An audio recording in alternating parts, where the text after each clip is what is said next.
Sasa sijajua kama imejoin wale wengine ama wameachilia tu porini. What we have going on in Tsavo is the worst drought they've had since 1850.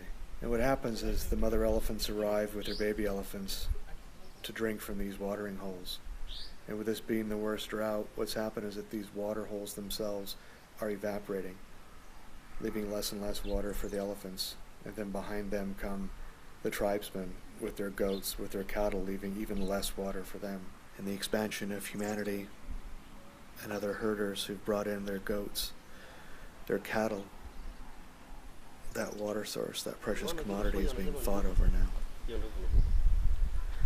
So on top of the environment, the actual elephants are blamed for drinking all this water that their precious goats and cattle need for their own survival. And tragic as it is, the mother elephants are killed because they drink too much water.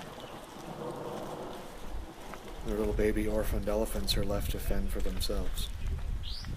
And usually within 3 to 4 days, they will have been completely depleted, dehydrated, and they will die.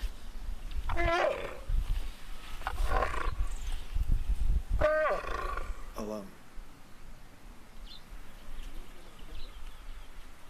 So water becomes that resource that is precious as gold.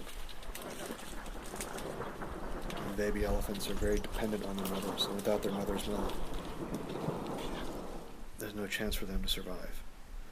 And in that instance where elephants are being shot and killed, the entire herd scatters, and the orphans are left alone, abandoned. Kalama was one of those baby elephants.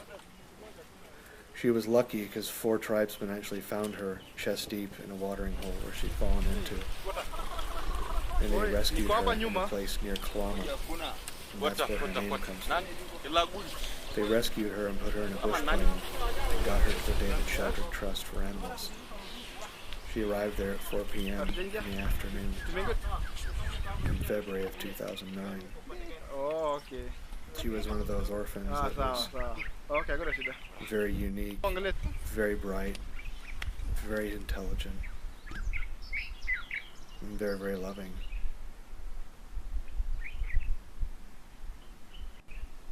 I was blessed to photograph her and the 22 other little baby elephants that were there at the Sheldrick Trust. It's the most they've ever had at the Sheldrick Trust in its history, as more and more of the mothers are being killed. She was the one that actually adopted me. She first came over and leaned against me and pushed her head against me, pushing me back and pushing me back.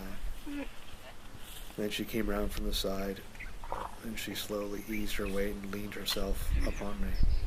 And I put my arm around her head, just like she would with her mother when she was out in Tsavo, when she was out in Savannah.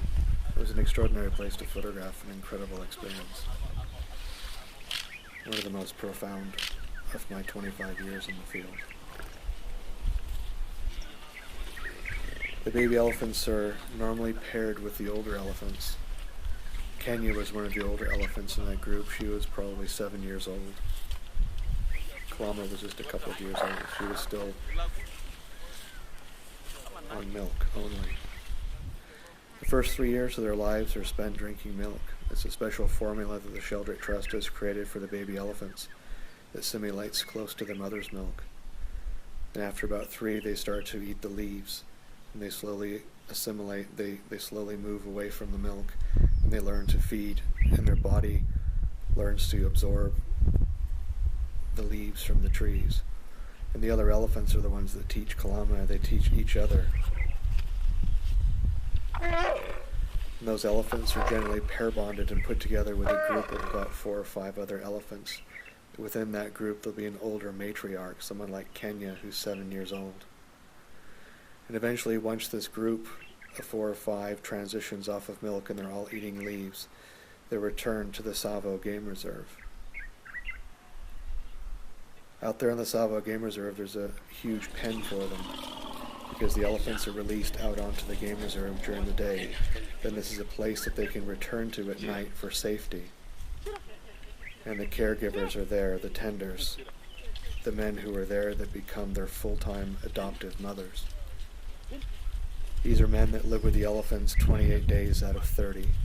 They live with them 24 hours a day. They're never separated from the elephants except to eat.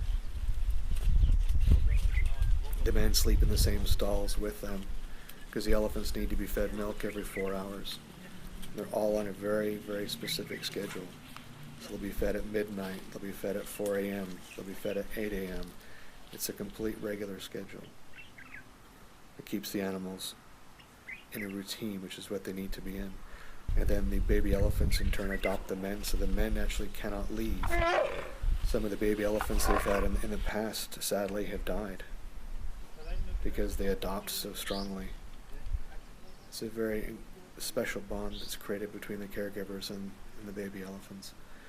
And it's something that goes full circle when the elephants mature in Tsavo and return to show the caregivers that thank you, we've had our own babies out in Tsavo, and they come back to show their babies to the caregivers. It's that beautiful, extraordinary thing.